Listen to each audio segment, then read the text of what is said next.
हुआ ये कि पता लगा कि DHA सिटी एक फ्रॉड है।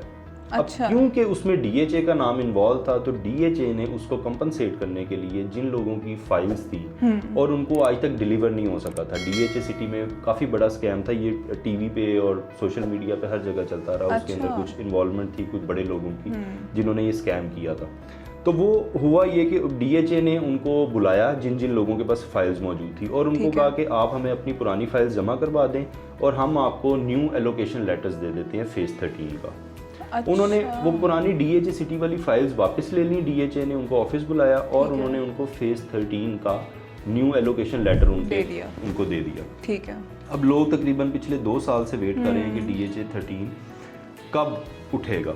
अच्छा, DHA 13 की जो फाइल है 5 मरले की मैं बात करूं तो वो तकरीबन 2024 के एंड पे जो है ना वो तकरीबन 40 लाख रुपए तक जम की थी। अच्छा। 40 लाख की वो फाइल हो गई। और अब कितने की होगी? अब वो फाइल दोबारा से 17 से 18 लाख रुपए पे आ गई। अच्छा। हाँ, उसकी एक मेजर वजह ये है कि DHA 13 जो है ना उसकी जो इन्होंने जगह सेलेक्ट की थी वो की थी रुडा के पास, यानी कि रावी की ज़मीन के ऊपर इन्होंने की थी। फिर जब फ्लड आया तो फ्लड के अंदर उनको नज़र आ गया कि ये जगह तो सूटेबल नहीं है। अब वो फिर से जगह डिसाइड हो रही है कि कब ये जगह मिलेगी और कब ये प्रोजेक्ट लॉन्च होगा। लेकिन जिस दिन ये फेज़ 13 लॉन्च हो गया ना वो लाहौर का सबसे खूबसूरत DHA बनेगा। क्योंकि ऑलरेडी DHA ने बहुत सारे ऐसे प्रोजेक्ट्स उठाए थे जो ऑलरेडी डेवलप हो चुके हुए थे, लेकिन DHA ने उनको बाय करके अपना नाम साल लगाया वहाँ पे इंटरनेशनल ब्रांड। लोग तो नाम से ही बहुत ले लेते होंगे। जैसे एक रहबर सोसाइटी थी उसका नाम है अब DHA रहबर।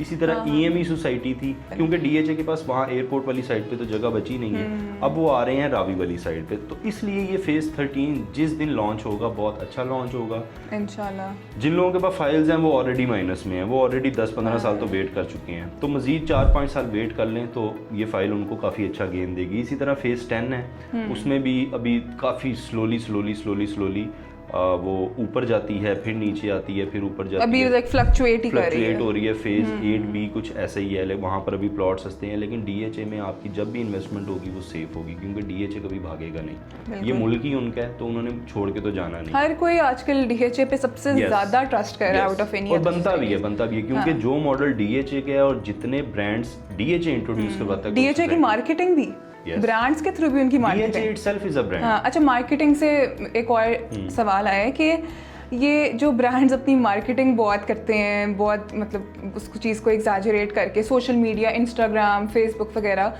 तो इनकी क्या ग्राउंड रियलिटीज़ हैं?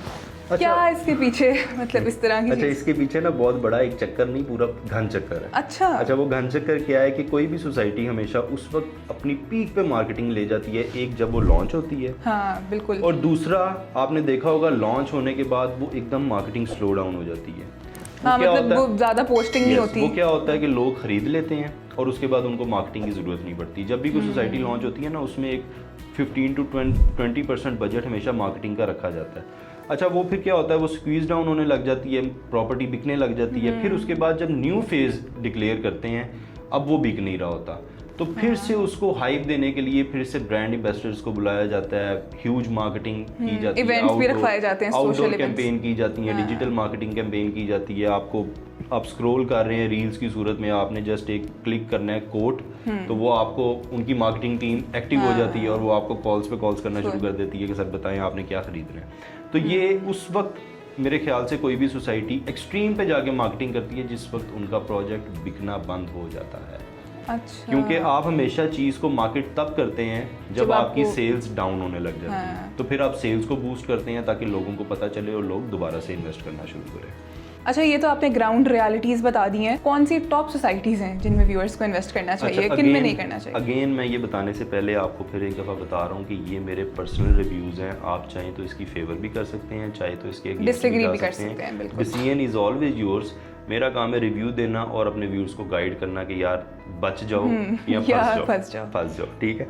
तो थैंक्स फॉर दोज जो ट्रस्ट कर लेते हैं, और जो नहीं ट्रस्ट करते वो मैं उनको बोलूँगा कि वो एक दफ़ा खुद फिजिकली ऑन ग्राउंड जाया करें और जाके अपनी रिसर्च खुद कर लें। मैं तो एक दफ़ा दिखा देता हूँ अपनी वीडियो में, हर चीज़ बता भी देता हूँ, दिखा भी देता हूँ, और एंड पे वहाँ प्रूफ्स भी आप अटैच करते हैं अपनी उसके साथ जो सबसे बड़ा वहाँ का रियल स्टेट जो प्रीमियम सेल्स पार्टनर है, मैं उससे भी बात करता हूँ ताकि उनकी ओपिनियन भी लोगों तक चली जाए, सिर्फ मेरी ओपिनियन तक लोग स्टिक आउट ना रहे। तो इसलिए मैं अपनी तीनों ओपिनियंस देता हूँ कि ये मेरा रिव्यू है, ये सोसाइटी है, और ये यहाँ के जो सेल्स पार्टनर है ये उनका रिव्यू है। फुल एलैबोरेटिव। चले आप मुझे टॉप 10 सोसाइटीज़ का तो बताएं ना पाकिस्तान की, जो इस वक्त टॉप पे हैं, ट्रस्टवर्दी भी हैं, रिलायबल भी हैं, अच्छी भी हैं।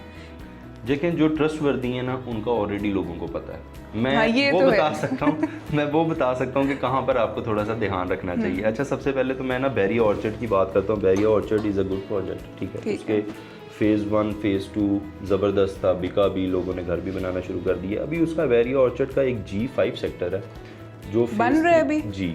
फेज़ 3 और फेज़ 4 जो है ना, इसमें लोगों को थोड़ा सा ध्यान से इन्वेस्टमेंट करना चाहिए, क्योंकि यहाँ पर लिटिगेशंस के कुछ इश्यूज चल रहे हैं, स्पेशली G5 में, ठीक है। ये थोड़ी सी अनडेवलप्ड भी है और वहाँ पर लिटिगेशन के इश्यूज है, क्योंकि बैरिया टाउन का आपको पता है काफ़ी इशू हुआ, वो मूड छोड़ के चले गए, तो उसके बाद उनका काम आगे का रुक गया। मे बी ये आगे लिटिगेशन वाला उन्होंने सॉर्ट आउट करना था, लेकिन समहाउ अभी तक रुका हुआ है। तो अगर आप फेज़ 3 और फेज़ 4 में इन्वेस्ट करने जा रहे हैं तो अभी रुक जाएं, अभी ना कीजिएगा, ठीक है। उसके बाद फिर आपने देखा होगा इकबाल गार्डन आया, बेतहाशा उन्होंने मार्केटिंग की। काला शिकागो वाली साइड पे ऐसे गार्डन भी है, अलकबीर टाउन भी वहाँ पे ज़मीन खरीद रहा है। तो ये इकबाल गार्डन जो था ना, इन्होंने भी बेहतरीन किस्म की अपनी मार्केटिंग की, लेकिन अनफॉर्चुनेटली नहीं बेच सके, जिस तरह से ये बेचना चाहते थे। अच्छा, उसके बाद मैं आ जाता हूँ ग्रीन पाम सोसाइटी।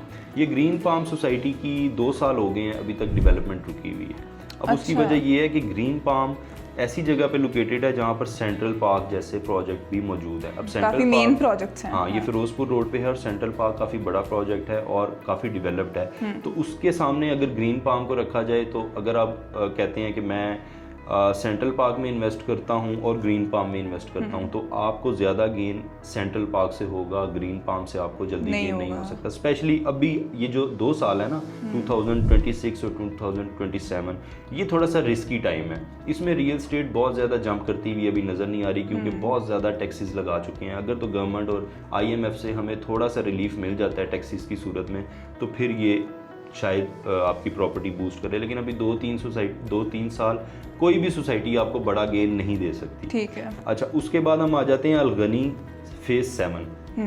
अलगनी फेज़ 7 ने भरपूर मार्केटिंग की।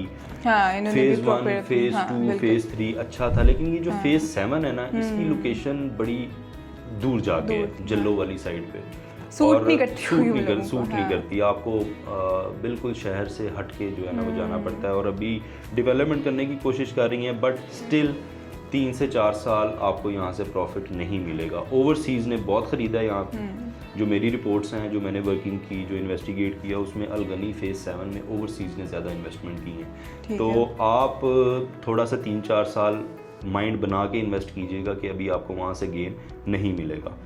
अच्छा, इसके जो मैंने आपको बताया 1 2 3 पहले जो प्रोजेक्ट से बेहतरीन थे, लेकिन फेज़ 7 भी थोड़ा सा रिस्की प्रोजेक्ट है। इस तरह अलनूर ऑर्चर्ड है, वो भी थोड़ा सा डाउन जा रहा है, उसको भी टाइम लगेगा। तो टॉप फिर कौन जा रहे हैं?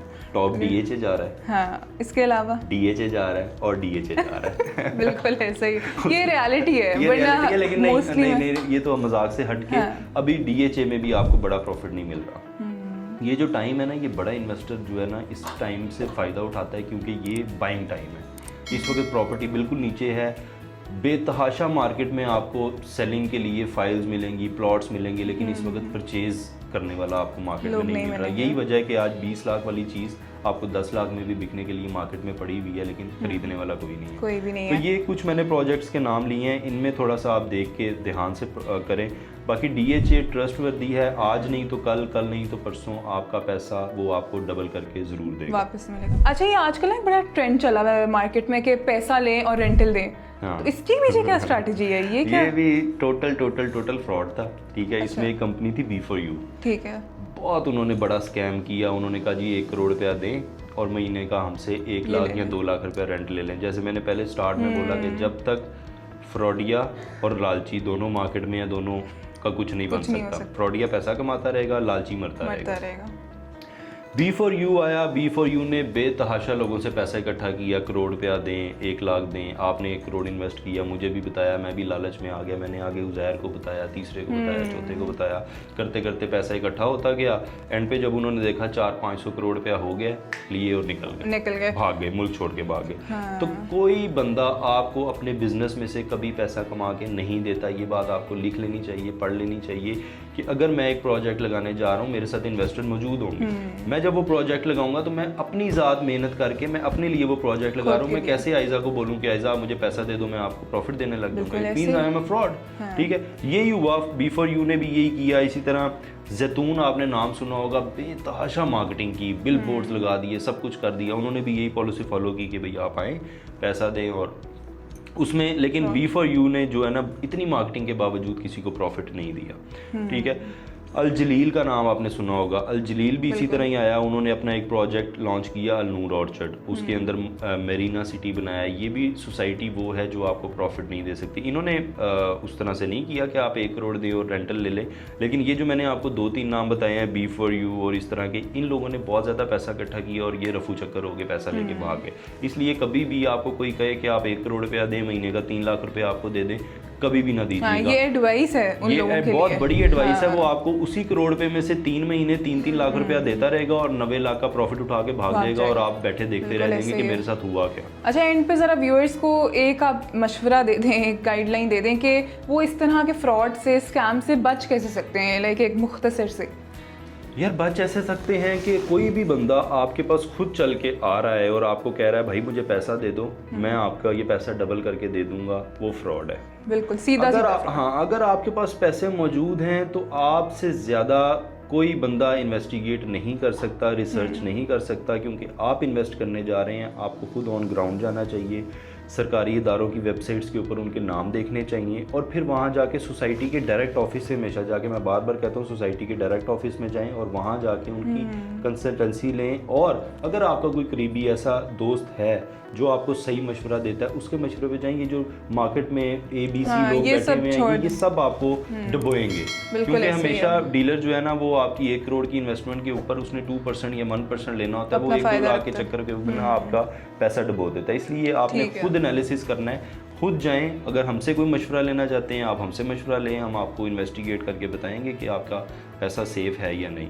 तो ये मेरा मशवरा है कि कभी भी इस तरह अपना पैसा डुबोया मत करें। चलें, ठीक है, थैंक यू सो मच। और बहुत से मतलब लोगों के कमेंट सेक्शन वाले डाउट्स भी क्लियर हो चुके होंगे, और अब तो व्यूअर्स आप लोगों को भी पता चल गया होगा कि कहाँ कौन कौन सी सोसाइटीज़ में इन्वेस्ट करना चाहिए और कौन सी में एहतियात करनी चाहिए। इसके अलावा अगर अभी भी आप लोगों के दिमाग में कोई डाउट्स हैं, कोई सोसाइटीज़ को लेके क्वेश्चंस हैं, तो आप लोग उन सोसाइटीज़ के पर्टिकुलरली नाम लेके भी कमेंट सेक्शन में बता सकते हैं, और हम उस पर भी वीडियो बनाएंगे। And thank you so much once again. Signing off, Aiza. Allah Hafiz.